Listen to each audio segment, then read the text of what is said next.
This is the RHA T20i and I'm about to review it. But really the question you should be asking is why, oh why, is this man talking about a product from 2015 in 2021? Well, 2022 now. Okay, let's start with the review first. Couple of things you should know about RHA is that it's a company that's known for, well, a couple of things. Number one is build quality. They usually make products that are pretty solidly built. The other is dynamic drivers because they make their own, and that's not something you can say of all companies, especially in context with today's review.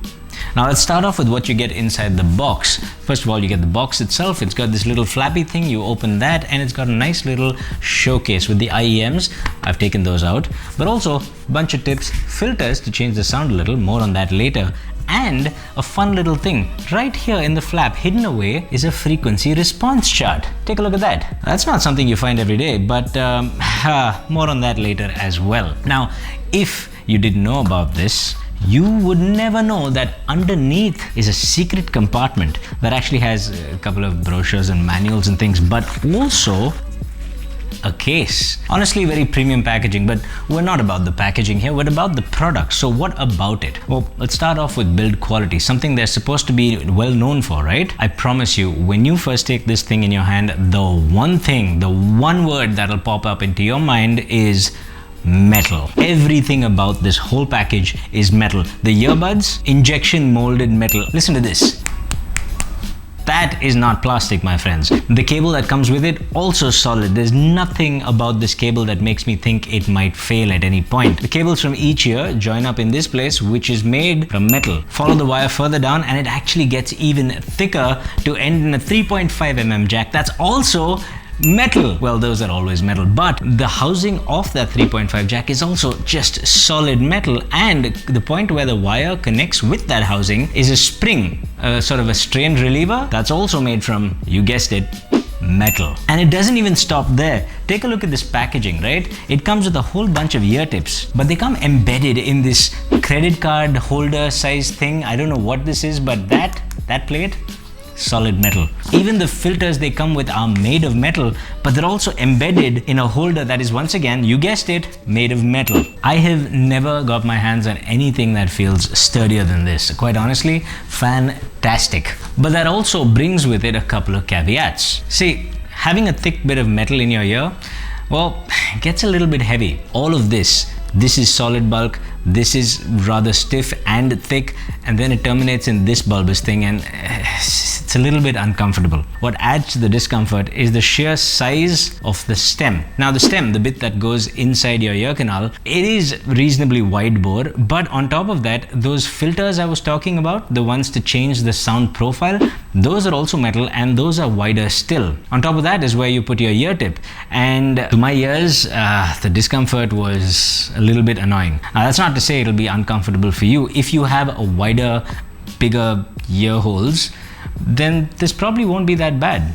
There are other IEMs with bore sizes similar to this that work fine for some people, so it really depends on your physiology. Which brings us to the one other thing RHA is actually known for: sound quality, or rather their dynamic drivers that they make in-house. Now, there's no denying it, this is a V-shaped IEM. Now, if you look at the frequency response curve that they've provided, it actually doesn't look so bad. It doesn't look like that hard a V shape, but if you look closely, they've actually stretched the scale of the Y-axis from 0 to 120 dB, and that makes it seem shallower than it is. In reality, this is what it looks like, and that is a proper V-shaped sound signature. What saves it is that it's actually a pretty decent implementation of the V-shaped signature. See, the bass is boosted, but it doesn't get muddy. It stays well defined. It's got a nice amount of sub-bass extension actually, and somehow it doesn't leak out into the mids. The mids do seem a little bit recessed. Obviously, it's a V-shaped signature, but more specifically, male vocals seem a little farther back in the mix than they should be. But what they don't sound is muddied. The mids come across nicely resolved and with a good amount of presence overall, all things considered. Now, as for the highs, they're also boosted quite a bit, but to their credit, not once did I detect any sibilance or harshness or anything of the sort. The highs actually sound pretty good in my opinion. Now, as far as sound space goes, it's okay, but imaging is actually pretty decent. So yeah, if you like a V-shaped signature, this is actually pretty decent. Now, to put it all together, Let's see, we've got solid build quality, the likes of which I have never otherwise seen. Along with that build quality comes a little bit of discomfort. Again, if you have big old ear holes, then you probably won't be too bothered about this, but I recommend you try them before you buy them, just so you know what you're getting into, or at least have a good refund policy. And finally, the sound quality.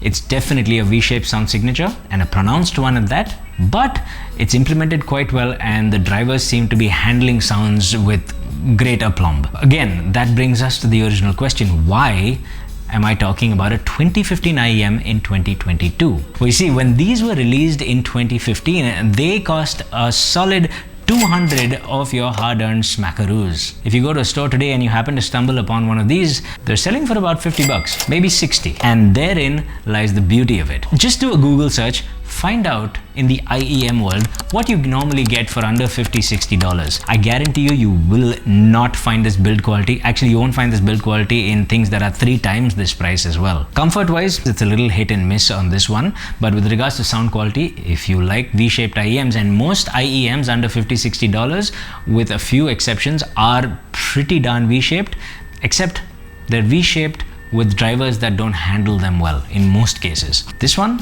handles them brilliantly. If you have large ear holes and if you like a V-shaped sound signature, I actually don't have any problems recommending this to you. It's actually not bad. But the point here is that sub $100, we've started to look at Chi-Fi a lot. And there's nothing wrong with that, because Chi-Fi has brought us some really interesting options and has actually opened up the world of audiophilia to people on a very tight budget. But that doesn't have to be the only thing. If you're willing to look around, do a little bit of research, what is the harm in going to your local audio store and just asking them, hey, have you got some old stock lying around, like old new stock?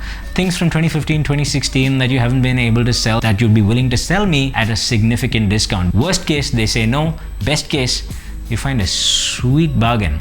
And I have to say, there is something about being able to feed a hobby, but also at the same time being able to find that amazing little bargain that you never thought would be possible. $50 to $60, solid build quality, sound quality that you don't usually find at that price point, barring a few exceptions, and a level of comfort that actually does make you think twice a little bit. If you found similar bargains in your life, then tell me about it. I'd really like to know some of the other bargains out there, just to see what's available. Till next time, stay happy, stay peaceful, stay colorful. Namaste.